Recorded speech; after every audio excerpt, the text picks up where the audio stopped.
Omnibus Law.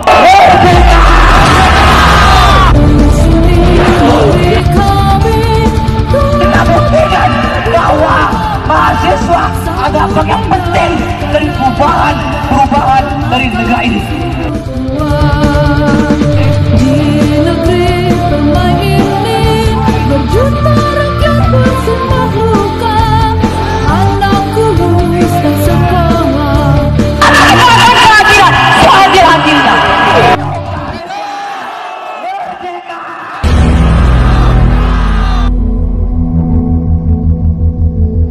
Undang Minerba ini ketika kita koreksi dengan dengan jumpa pers presiden yang kemarin tidak sedikit pun berbicara mengenai masalah lingkungan hidup. Perlu kita ketahui bersama sahabat-sahabat sekalian, kemungkinan yang kedua yang kita dapatkan daripada undang-undang Omnibus Law ini diantaranya hukum longgar perusakan lingkungan hidup. RUU Cipta Kerja menghapus dan atau melonggarkan berbagai ancaman pidana bagi perusahaan perusak lingkungan. RUU ini bahkan menambah setidaknya 2 pasal baru yang dipakai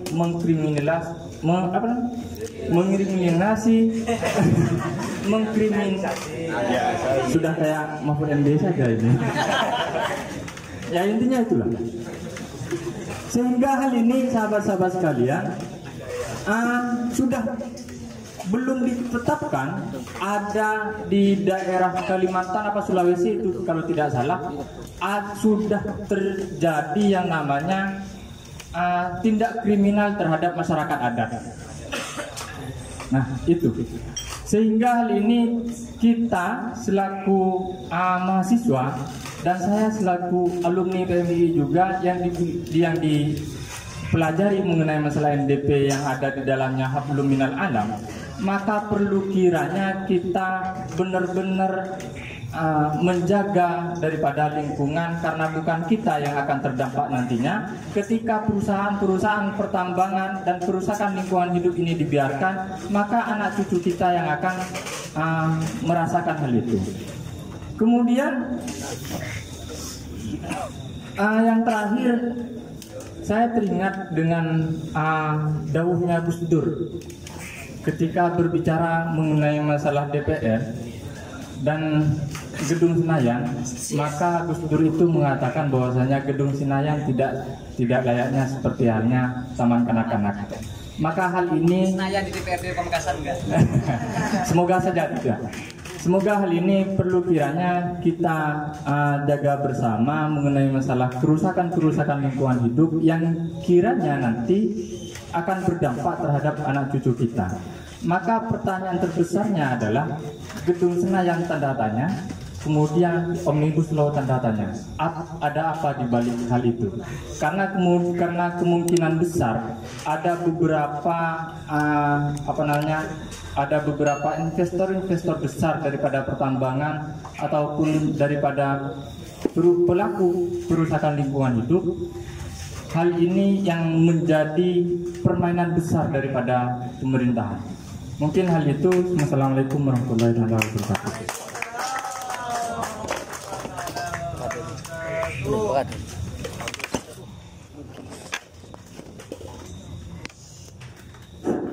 Tadi itu suara rakyat. Ya.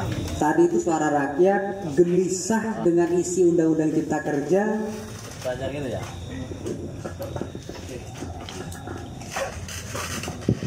Baik. Tadi itu suara rakyat gelisah dengan isi Undang-Undang Cipta Kerja. Apakah PKB masih tetap ngotot ini tetap disetujui?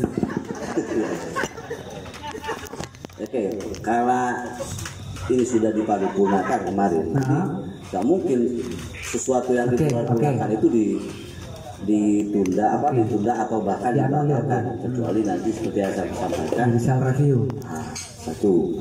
Yang kedua, kalau misalnya ada kekhawatiran tadi merusak lingkungan dan sebagainya, tentu undang-undang ini kan ada turunannya nanti, ada Perpu yang kemudian bisa memperjelas apa yang ada di dalam isi undang-undang Omnibus Law nantinya.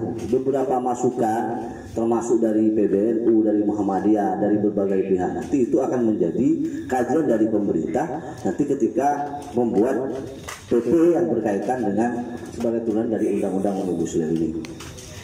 Yang kedua, sahabat-sahabatku sekalian, tentu kalaupun undang-undang ini kemudian ditetapkan, sudah diparipurnakan, selain judicial review, nanti pelaksanaannya itu kan butuh pengawasan.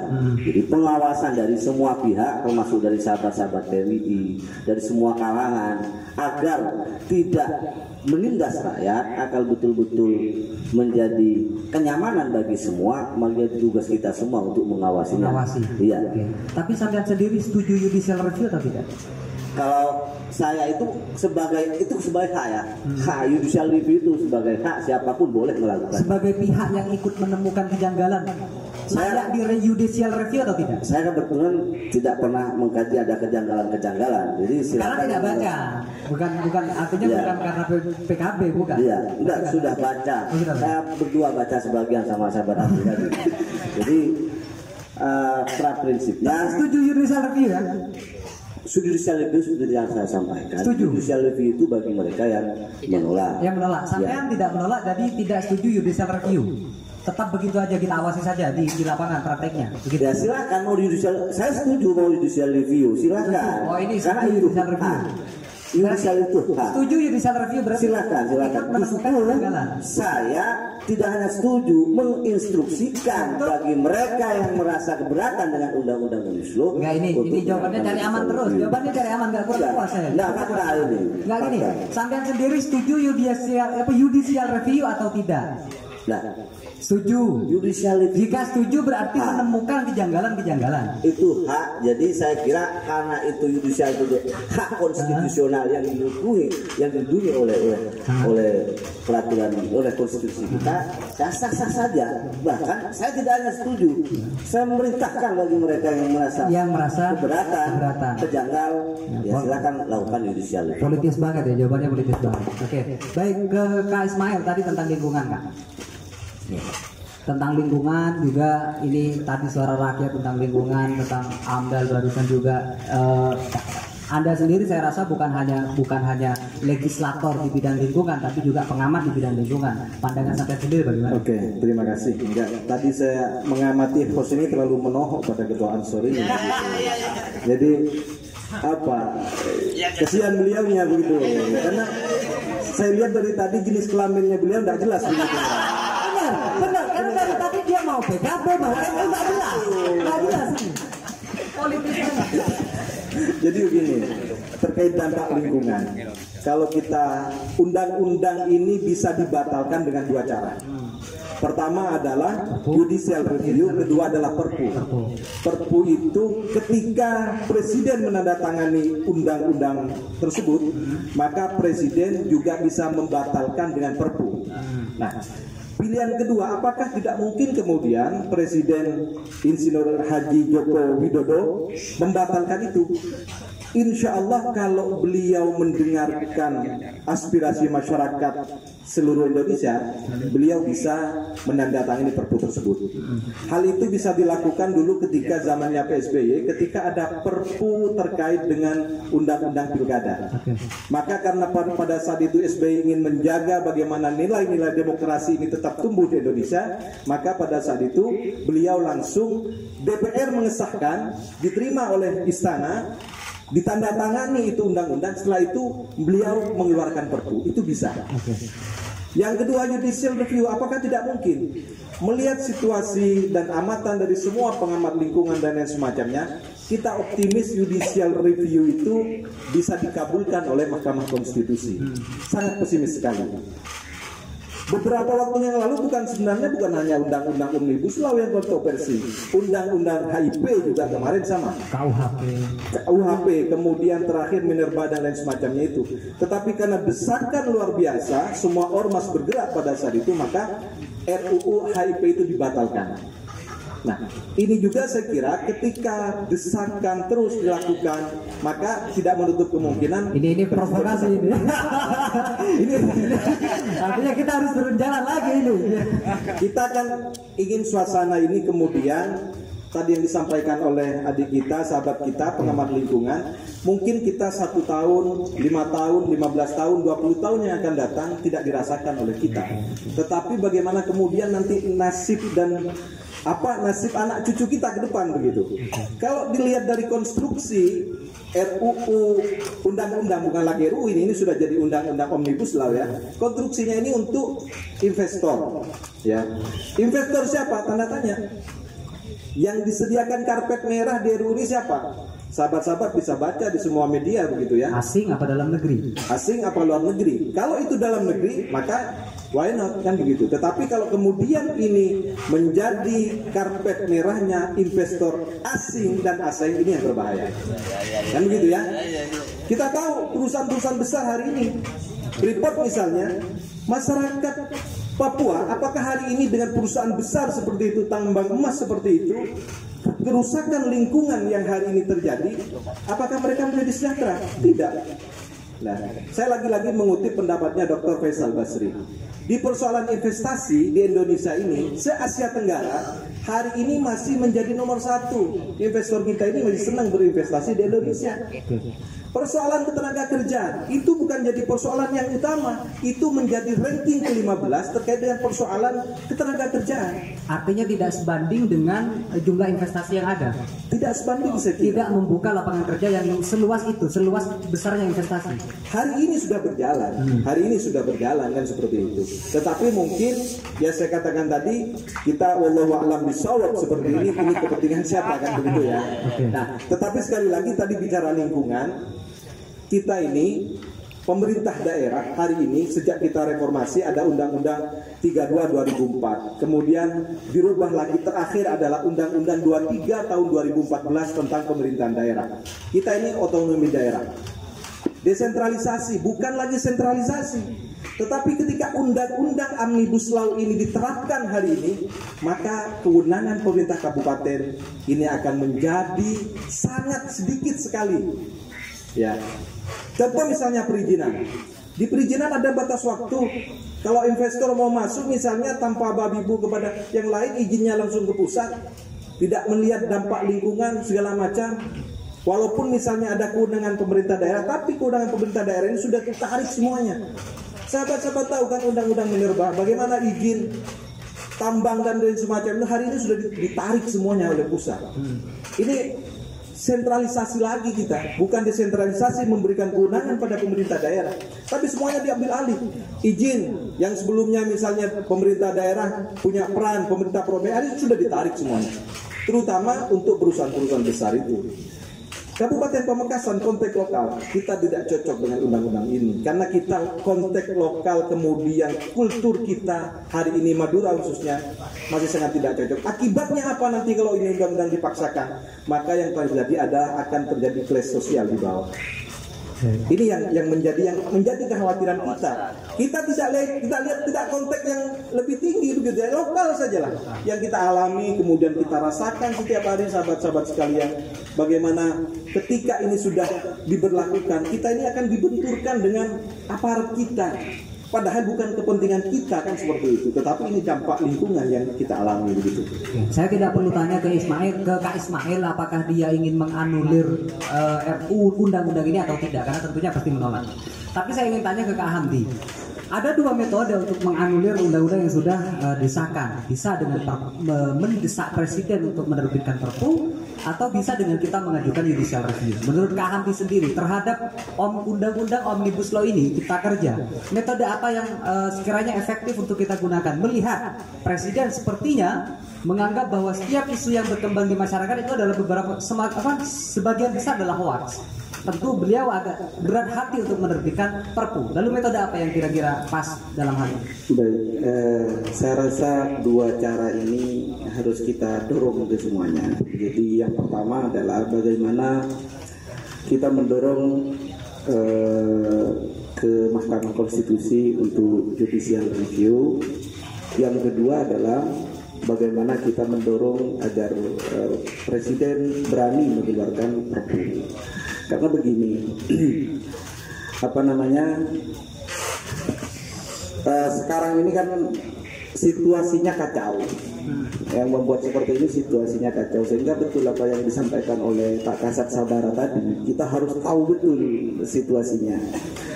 Hari ini stigma yang terjadi di masyarakat itu, di kalangan politisi, ya, orang yang menolak terhadap Omnibus Law itu dianggap oposisi yang sakit hati. Ya. Nah, seperti itu, kebanyakan dianggap oposisi yang sakit hati, tidak terima terhadap kekalahan dan sebagainya. Persis seperti apa yang terjadi sebelum-sebelumnya, baik undang-undang HEP,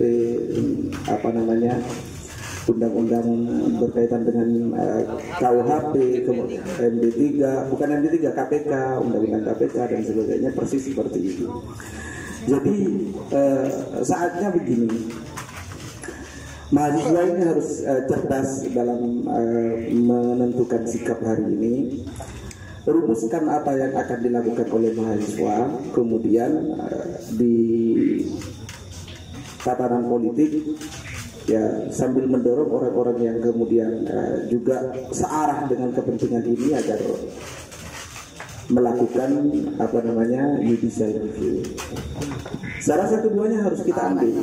Tapi jelas kan tidak mungkin dua-duanya kan, untuk menganulir ini kan nggak mungkin dua-duanya. Ya kan begini, ini kan kita sedang berusaha untuk bagaimana menyelamatkan. Saya sudah dari tadi mendengar banyak cerita berkait dengan lingkungan hidup. Saya lupa tadi berkaitan dengan lingkungan hidup. Di Pamekasan itu sedang merak-meraknya ya dari kemarin, bahkan sejak beberapa tahun yang lalu berkaitan dengan lingkungan hidup ini, dan tidak ada kejelasan seperti apapun.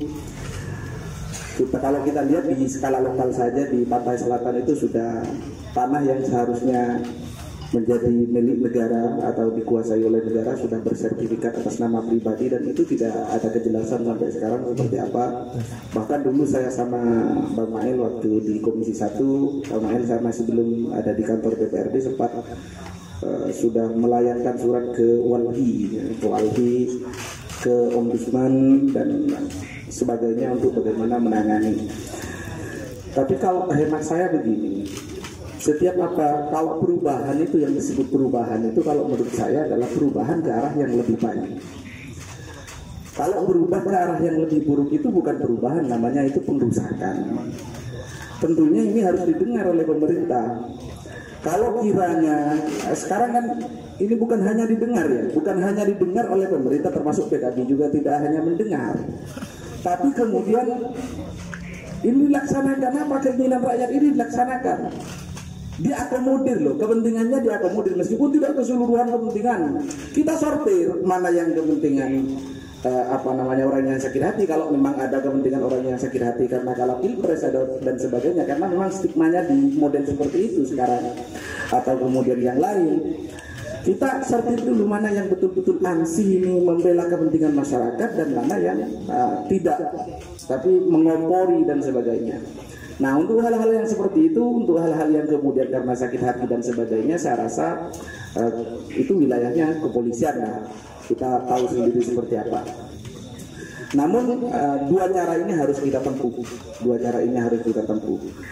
Kalau situasinya memang betul seperti ini, maka saya berharap agar Presiden berani mengeluarkan Perpu. Saya berharap Presiden berani, namun sayang sekali saya tidak mempunyai perwakilan di DPR RI, sehingga saya tidak bisa bersuara. Tapi seandainya saya punya perwakilan di DPR RI dan bersikap tidak sesuai dengan apa yang menjadi ada di nurani saya, maka saya akan tegas, biarkan saya dipecat oleh partai. Siap, tepuk tangan. Saya akan tetap membela rakyat. Terima kasih. Kak Handi, menurut Kak Handi, ini kita efektif tidak mendesak Presiden mengeluarkan Perpu dengan terus-terusan melakukan gerakan ke jalan? Ini efektif tidak menurut Anda? Sebetulnya gerakan yang paling efektif ya itu. Gerakan paling efektif harusnya itu. Gerakan paling efektif itu. Artinya semakin presiden melihat kekacauan di bawah semakin besar, berarti desakannya semakin kuat. Ya, yang paling efektif dari dulu ya memang kekuatan massa. Tidak ada yang berani melawan kekuatan massa di mana-mana. Karena kekuatan massa itu adalah kekuatan paling keras, paling kuat di negara ini. Karena negara ini adalah negara kesepakatannya. Karena Orde Baru juga tumbang karena gerakan. Iya, karena gerakan. Nah, cuma ya harapan saya kepolisian jangan dibuat repot. Oke, siap. Sebelum ke Kapolres, Kak Ismail. Potensi besar untuk kita ditunggangi oleh kepentingan-kepentingan oposisi. Sampean mungkin kalau di pusat pemerintah ya, bukan oposisi. Tapi untuk kepentingan-kepentingan yang lain, sampean memiliki satu kepentingan karena Demokrat menolak Omnibus Law. Tapi kepentingan lain di luar itu banyak yang ingin menunggangi gerakan-gerakan kita. Sampean sebenarnya membenarkan adanya penunggangan itu atau tidak? Ya, begini ya, dalam sejarahnya di perpolitikan Indonesia ini, kunci gerakan massa, terutama mahasiswa ini yang sangat menentukan. 98 misalnya Soeharto turun itu karena gerakan massa, kan begitu ya. Posisi dalam hal ini kami di Demokrat sekali lagi bahwa Partai Demokrat itu adalah partai penyeimbang. Ketika itu bicara terkait dengan kepentingan masyarakat secara luas, maka Demokrat pasti mendukung. Contoh misalnya Undang-Undang Corona kemarin, Demokrat sangat mendorong itu. Kenapa? Undang-Undang Corona yang mana? Ya, Undang-Undang nomor 1 awalnya, kemudian sekarang Undang-Undang nomor 2 2020 tentang Corona, penanganan Corona. Demokrat reputusin di dalamnya.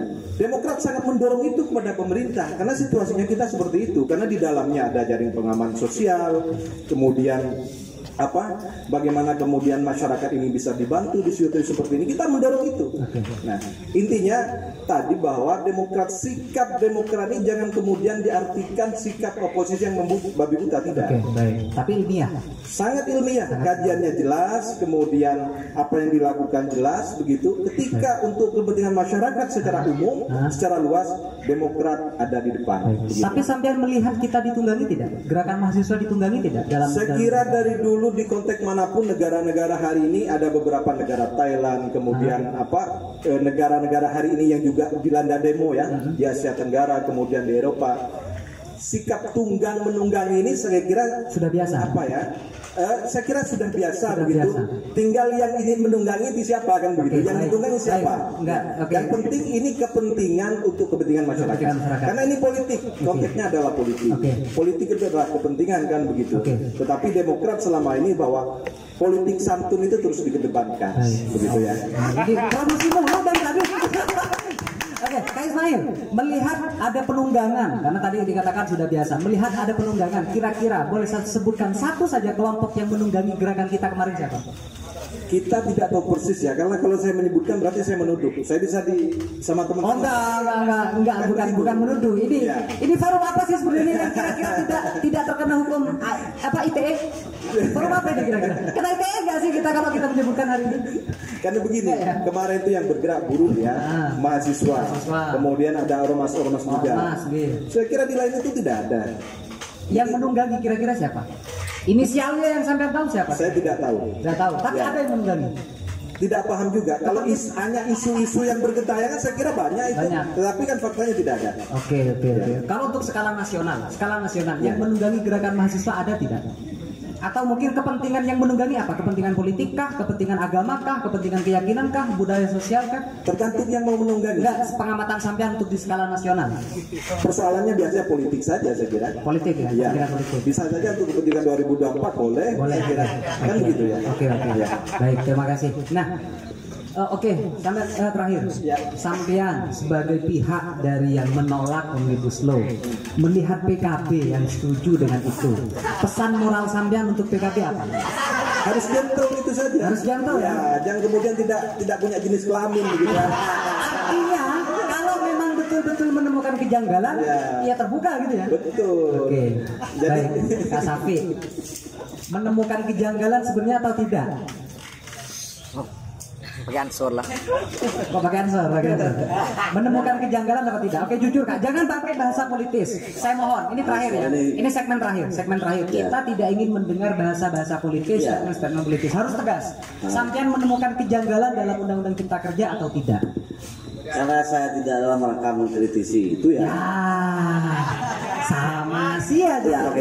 Jadi begini, sebagai kebebasan menyampaikan pendapat seperti apa yang disampaikan pihak kepolisian dan itu apa yang menjadi keinginan beberapa pihak yang memang keberatan dengan undang-undang Omnibus Law. Seperti yang kita tahu jalurnya ada dua, judicial review, Perpu. Nah, tetapi bagi saya tetap konsisten mendukung Omnibus Law. Tanpa judicial review ataupun Perpu. Silakan yang mau judicial review, mau dorong Perpu silakan. Tetapi kita tetap konsisten bahwa semangatnya Undang-Undang Cipta Karya ini untuk mengembangkan optimisme baru untuk Indonesia maju, gitu di masa depan. Dan yang paling penting, yang paling menguntungkan itu adalah ini bagi anak-anak muda kita supaya kompetisinya lebih sehat, berkembangnya lebih cepat, sehingga kita tidak lagi menjadi didikte untuk menjadi buruh, menjadi karyawan. Kita mentalnya harus mental bos pengusaha supaya kekayaan negeri ini tidak dikelola oleh pihak asing, tapi kitalah yang akan menjadi pengelola dan penikmat dari sumber daya alam negara kita. Dalam Undang-Undang Cipta Kerja ada kejanggalan tidak? Ya, saya jangan paksa itu, saya pasti. Oke, terima kasih. Ada yang janggal, silakan. Baik. Jalurnya sudah ada.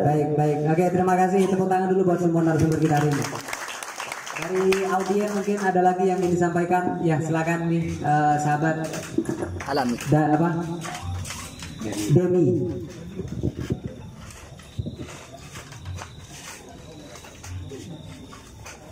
Baik, assalamualaikum warahmatullahi wabarakatuh.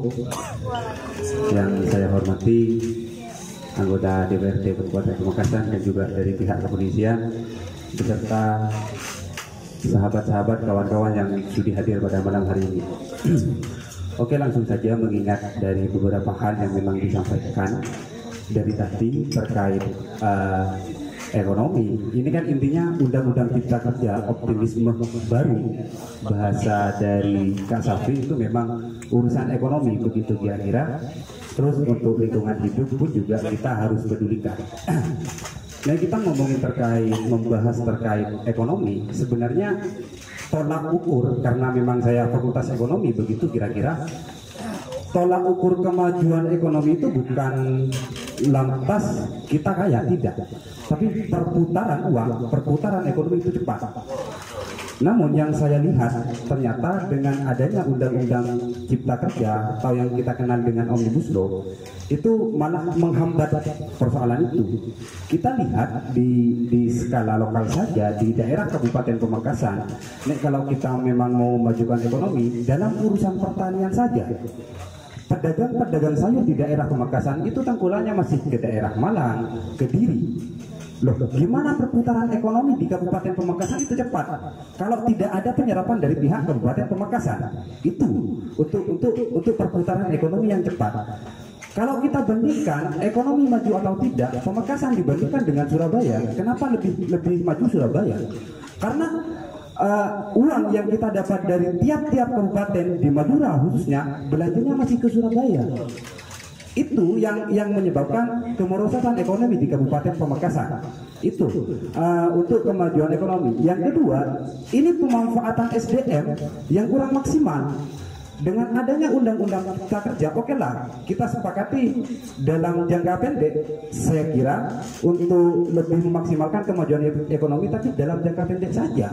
Kalau dalam jangka panjang, jangan harap dan jangan bilang ini optimisme baru untuk memajukan ekonomi. Tidak, bagi saya. Karena memang ketika kita memanfaatkan SDM yang semaksimal mungkin, maka tidak ada namanya Undang-Undang Omnibus Law. Dengan desentralisasi bahasanya Kak Ismail tadi, itu memang sudah benar. Kita pasrahkan saja ke tiap-tiap kabupaten, tiap-tiap pemerintah daerah. Karena apa? Yang tahu wilayah dan yang tahu potensi dari wilayah masing-masing itu adalah pemerintah daerah. begitu. Nah terus terkait yang ketiga di poin terakhir terkait lingkungan hidup. Kita kalau memang peduli terhadap lingkungan hidup, kita memanfaatkan ataupun memaksimalkan peraturan-peraturan yang memang sudah ada. Dan saya kira tidak perlu ada pembaruan undang-undang Omnibus Law atau apalah namanya, bagi saya itu persoalan bullshit, karena memang ini tidak memihak terhadap kepentingan masyarakat. Jadi itu yang perlu diingat oleh teman-teman, dan juga ini loh semangat baru bagi teman-teman mahasiswa, karena memang dari pihak DPR pun juga ada yang pro ada yang kontra. Tapi bagi saya yang benar memang yang dikontra. Karena apa ya, kalau memang bicara menunggangi, oke lah, inilah saya tidak mau melihat dari kacamata politik. Ini kita melihat dari kacamata masyarakat, kita melihat dari kacamata ekonomi. Kalau kita memang masih peduli terhadap kemajuan ekonomi Indonesia secara umum, maka dengan menebarkan karpet merah kepada pihak investor, sebenarnya itu memberi dogma terhadap masyarakat untuk berlomba-lomba menjadi buruh, berlomba-lomba untuk menjadi karyawan. Itu saja. Tidak ada yang namanya untuk berlomba-lomba menjadi pengusaha. Apa? Toh yang menjadi investasi pada investor pada akhirnya itu adalah orang-orang luar semua. Di urusan lingkungan hidup di eksploitasi itu pun juga saya rasa orang-orang di internal di Indonesia itu tidak sepakat dengan persoalan undang-undang yang seperti itu, hanya kepentingan oligarki. Saya rasa begitu. Mungkin hanya itu yang dapat saya sampaikan. Namun sebelumnya, karena ini memang saya sebagai tuan rumah, mohon maaf dengan kekurangannya, karena ini memang kafe baru begitu kira-kira. promo nggak apa-apa, karena ini baru sekitar 6 minggu buka begitu kira-kira. Karena kekurangan meja sampai ada yang di bawah, mohon maaf sebesar-besarnya. Assalamualaikum warahmatullahi wabarakatuh. Demi sambutan penghadiahnya. Terima kasih.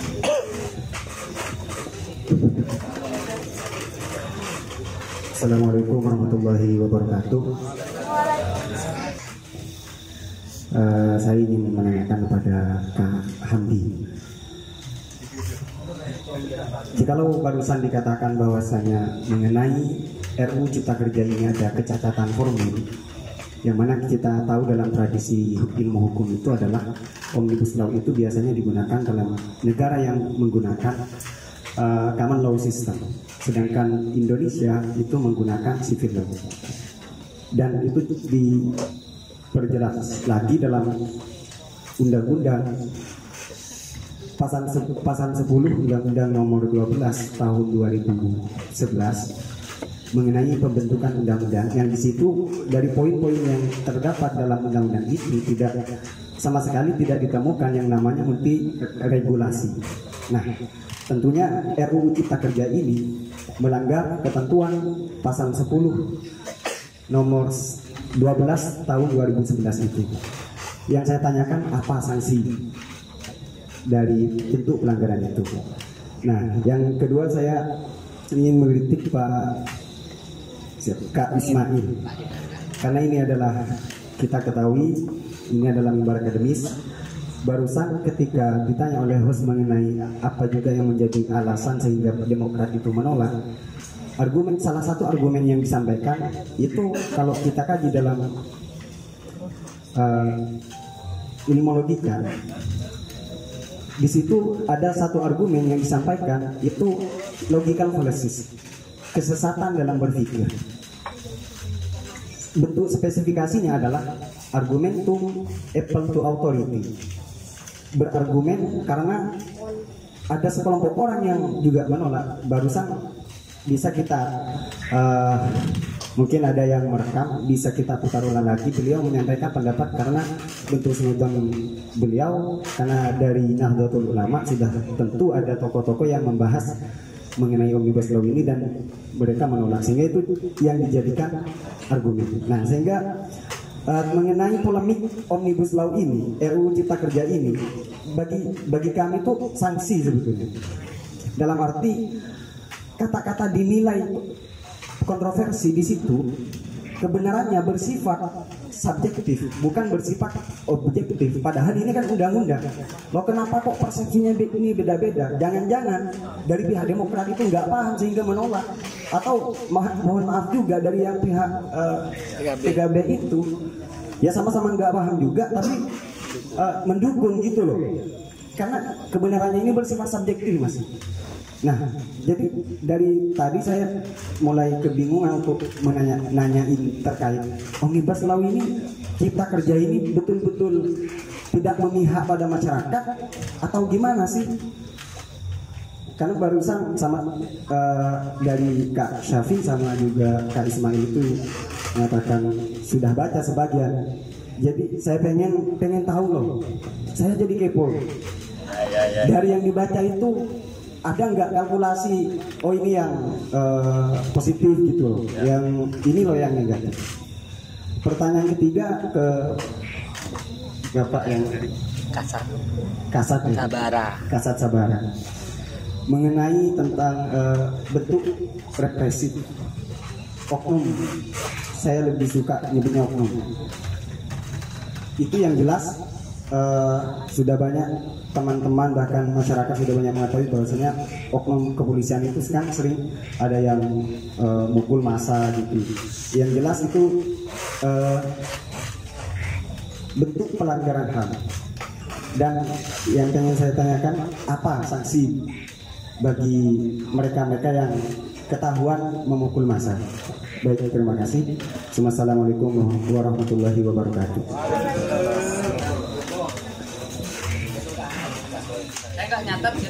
Jadi terima kasih atas pertanyaannya. Begini, kalau dalam sistem hukum itu apabila ada kecacatan formil itu tidak bisa kemudian dinilai perseorangan.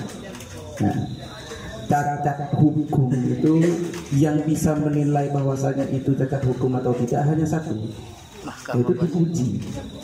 Apakah itu cacat hukum atau tidak diuji? Siapa yang kemudian yang berhak menguji? Di sini sudah jelas. Kalau formil siapa, kalau material siapa, ada MK, ada MA, ada MK Mahkamah Agung, kemudian ada Mahkamah Konstitusi. Secara formilnya Mahkamah Konstitusi, materialnya adalah Mahkamah Agung. Yang tentu ini adalah jalur yang harus ditempuh kalau mau mengatakan bahwasanya ini adalah cacat hukum. Boleh kita mempunyai pandangan bahwasanya ini cacat hukum karena begini, karena begini, karena begini, boleh. Mempunyai pandangan saja, akan tetapi ini bukan keputusan. Mempunyai pandangan boleh, akan tetapi ini bukan keputusan. Namun begitu, majelis tinggi kita itu adalah MPR. Sehingga begini, di MPR itu apapun saja bisa terjadi di sana. Apapun saja bisa terjadi. Kenapa bisa begitu? Karena sidang paripurna itu adalah sidang tertinggi, di mana kemudian forumnya di sana adalah forum argumentasi. Siapa yang menang dalam berargumentasi, itu yang kemudian nanti dijadikan keputusan. Yang terpenting realnya jelas. Rule-nya jelas, jadi tidak melanggar aturan dan sebagainya, jelas seperti itu. Forumnya adalah forum argumentasi, bukan forum bukan forum hitung-hitungan. Cuma kelemahan kita itu ya kelemahan memang kita harus akui bahwasanya politik itu ya kan, partai politik itu beda dengan matematika. Jadi 1 + 1 matematika itu 2. Tapi kalau di politik itu 100 tambah 100 jumlahnya tetap 1. Mau tahu buktinya? Ini sama ini. Ini bukti. Jadi searah, meskipun ini di daerah, searah dengan keputusan pusat. Padahal di pusat ada berapa kursi, di daerah ada berapa kursi, di provinsi ada berapa kursi. Tapi pendapatnya tetap 1. Saya mendukung. Sehingga 1 + 1 bukan menjadi 2 tapi tetap menjadi 1. 1 + 1 1 kalau di politik. Tapi enggak, yang ini enggak bisa 1, setengah hati. Oh, ya. Setengah hati. Kayak Ismail contohnya lagi. Di pusat menolak, sampai ke daerah menolak semua. Itulah kelemahan kita di politik, karena memang Ya begitulah faktanya, fakta yang terjadi di lapangan seperti itu dan Tapi kita belum. pertanyaannya begini Kak, kalau regulasi itu diuji secara materi ke MK, Diuji secara materi ke MK, terus kemudian dikabulkan oleh MK, berarti kan ada yang miss. Setidaknya mungkin tidak bisa dikatakan keliru. Penetapan DPR mungkin tidak bisa dikatakan keliru. Tapi kalau miss, ya. Buktinya apa? Buktinya MK mengabulkan judicial review. Yang ditanyakan oleh sahabat barusan, kalau dikabulkan MK kan berarti ada yang miss. Kena saksi nggak sih penyusunnya? Tidak ada istilahnya penyusunan, tidak ada sanksinya, nggak ada sanksi. Kita kan sanksi moral saja. Dihujat oleh netizen. Artinya begini, ya kalau seumpamanya kan tidak mungkin kemudian MK membatalkan keseluruhan. Paling-paling begini, karena yang berhak mencabut undang-undang itu kan ya seperti yang disampaikan tadi ada dua cara. Yang pertama itu adalah Perpu, yang kedua itu adalah judicial review.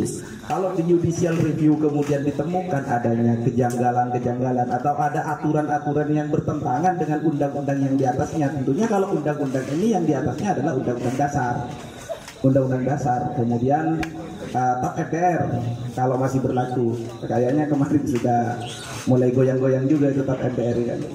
TAP MPR kalau masih berlaku itu masih di atasnya undang-undang. TAP MPR ada undang-undang dasar, TAP MPR kemudian undang-undang.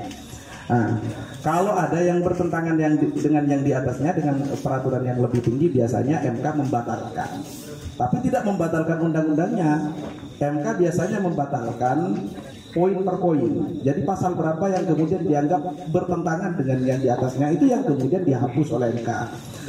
Dihapus apa direkomendasikan untuk direvisi? Tidak dihapus langsung kalau MK.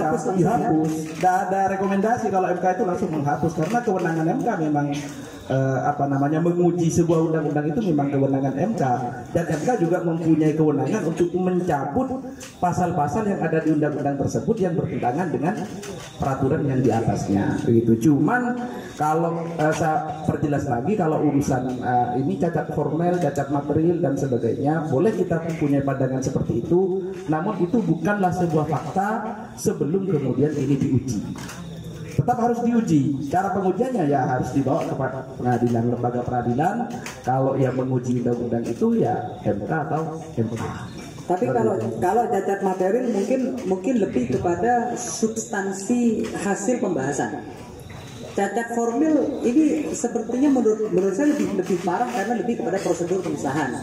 Nah, kalau cacat formil, maka dorongan untuk mahkamah ini bisa menganulir itu karena prosedur yang keliru, maka itu tidak ada sanksi tidak? Tidak ada. Kalau sanksi untuk penyusunan tidak ada. Penyusunan undang-undang itu tidak ada sanksi. Dari mekanisme prosedur. Yang terpenting begini loh, proses politik kan itu undang-undang lahir dari proses politik, lahir dari proses politik. Nah, proses politik itu dijalani sesuai apa yang memang sudah diatur, dibahas dengan apa yang sesuai diatur, mengikuti semua ketentuan yang sudah ada, dibahas. Apapun hasilnya itu adalah keputusan. Nah, keputusan itu tetap menjadi keputusan. Kalau di MPR, kalau di DPR RI ya menjadi undang-undang.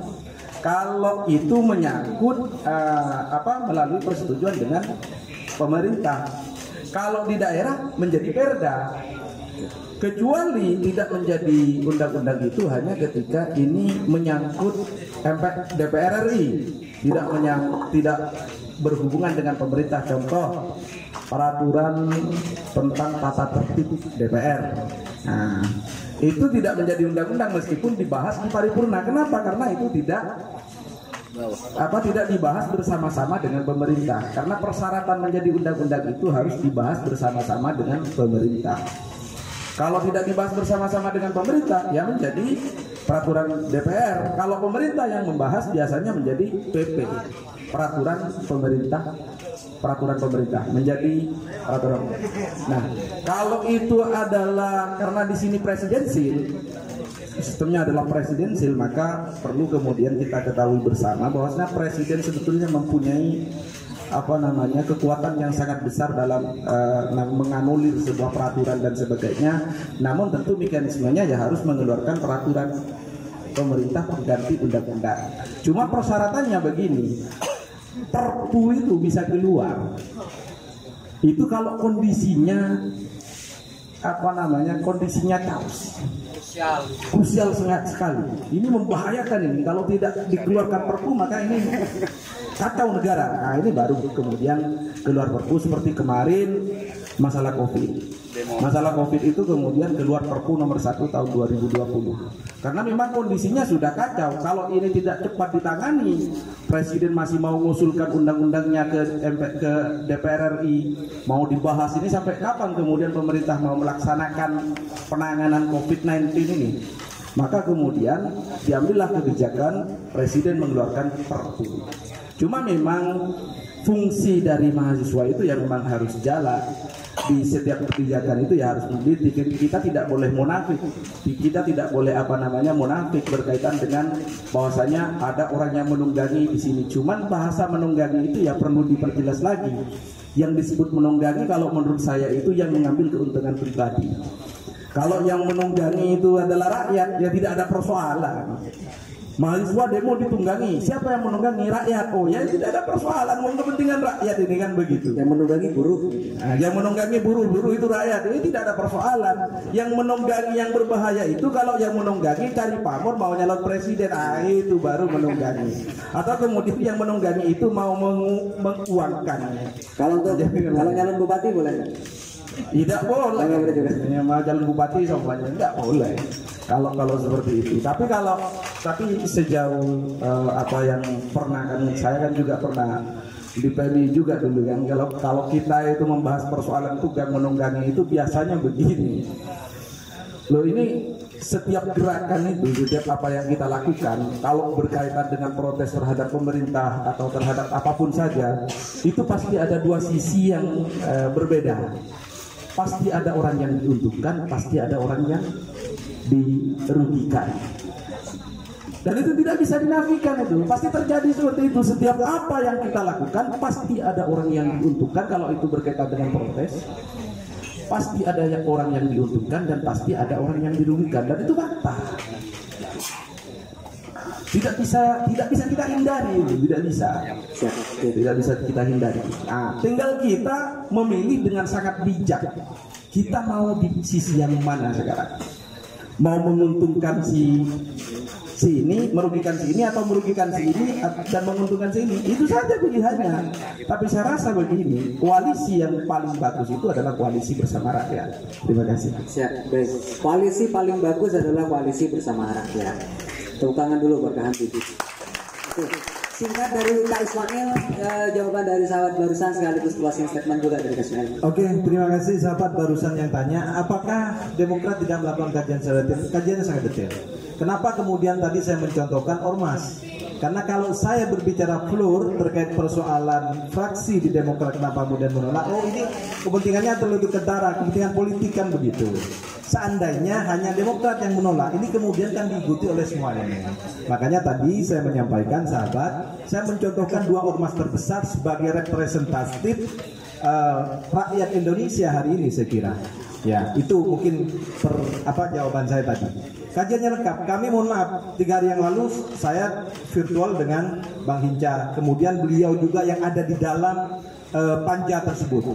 Kemudian kita tiap minggu itu mesti ada kajian yang diberikan kepada daerah, bagaimana kemudian kita juga ikut mengkaji terkait dengan berbagai macam persoalan, bukan hanya Omnibus Law saja, tetapi semua RUU yang akan dilaksanakan oleh DPR RI. Kami di daerah di fraksi Demokrat itu diberikan semacam arahan dan diminta masukan kepada pusat seperti itu. Ingin mendengar apa sebenarnya keluhan-keluhan di bawah, kan seperti itu yang kami lakukan begitu. Baik, Kak Sakit terakhir silakan. Sekaligus closing statement. Terima kasih. Saya ini pemilik kafe. Kafenya sudah berizin. Tergantung dia. Maksud saya nanti kalau nggak tahu cara membuat izinnya di undang-undang kita kerja ini ada kemudahan untuk mempermudah perizinan.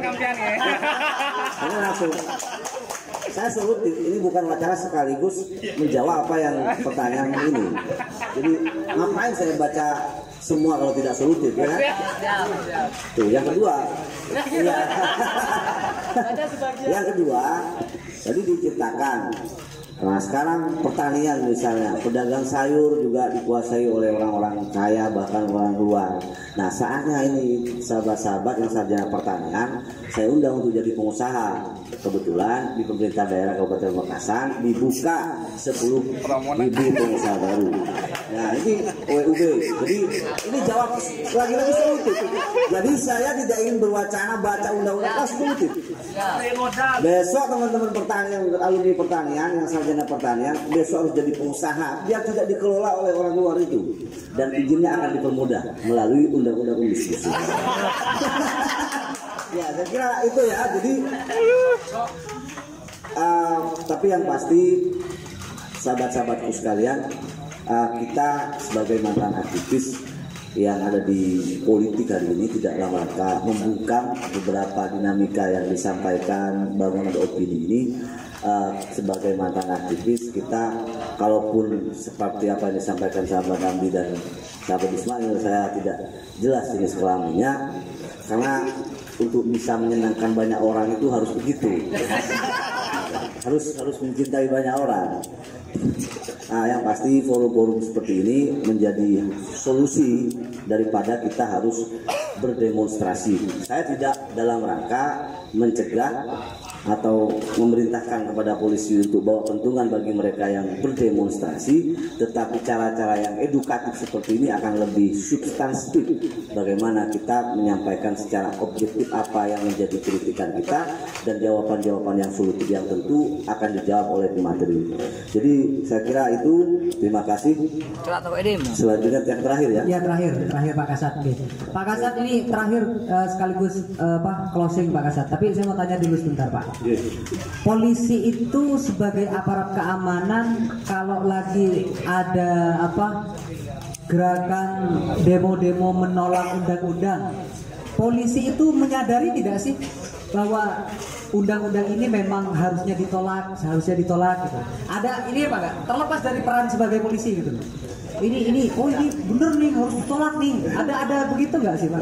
Jawaban saya sih, jadi kami sebagai anggota kepolisian negara Republik Indonesia itu dilarang untuk berpolitik. Ya. Jadi kalau terkait dengan Omnibus Law ini, mungkin kami sifatnya di sini terkait pengamanan apabila ada aksi. Kemudian kalau boleh saya menjawab tadi pertanyaannya. Ya. Oh yang pertanyaan. Ada sanksi tidak? Sanksi. Ya, betul. Jadi pertanyaan tadi, apakah ada sanksi jika ada pelanggaran oleh personil pada saat pengamanan? Tentu ada. Karena internal kami pun ada yang namanya divisi profesi pengamanan Polri, di mana itu tugasnya memeriksa ataupun membuat jelas apakah seseorang personel Polri ini melakukan pelanggaran, baik itu disiplin maupun kode etik. Nah, pastinya ada kalau dari internal kami, dan itu juga harus ada pembuktian di situ. Cuma yang kedua mungkin yang perlu kita sadari juga, ini kan menyangkut isu nasional atau kepentingan nasional ya, Omnibus Law ini. Jangan lupa kita juga ada isu nasional lain, karena sampai saat ini Indonesia masih situasinya pandemi COVID ya. Itu tidak bisa kita pungkiri, karena alhamdulillah untuk Pamekasan sendiri itu zonanya kuning.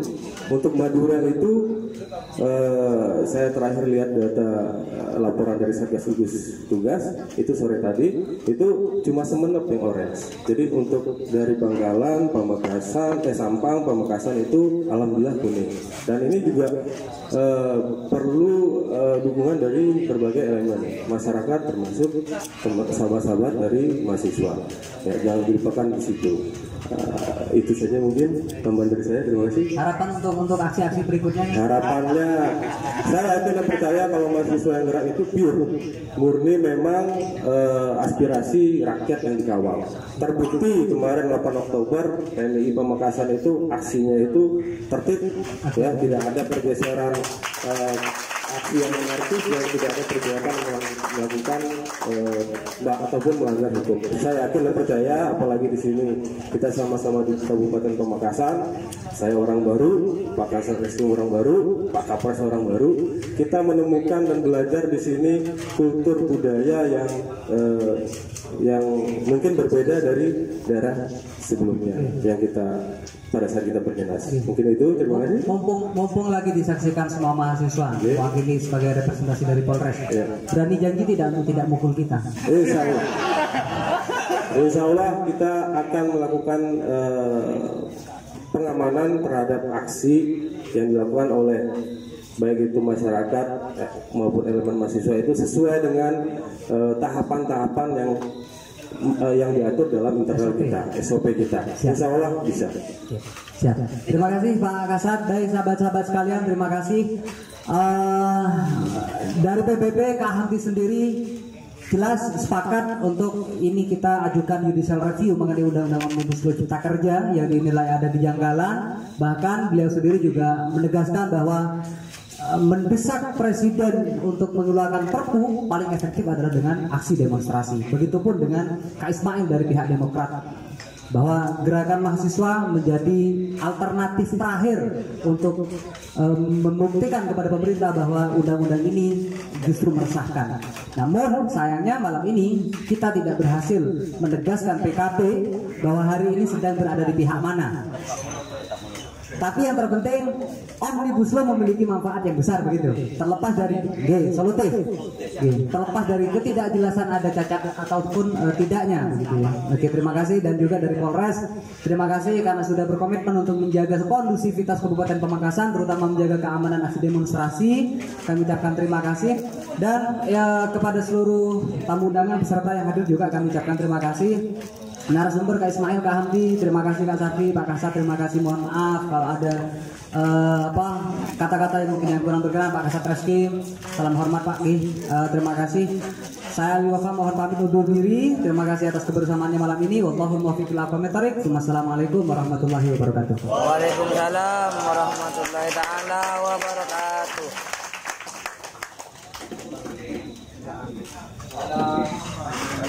Ada yang mau ditanda tangan gitu.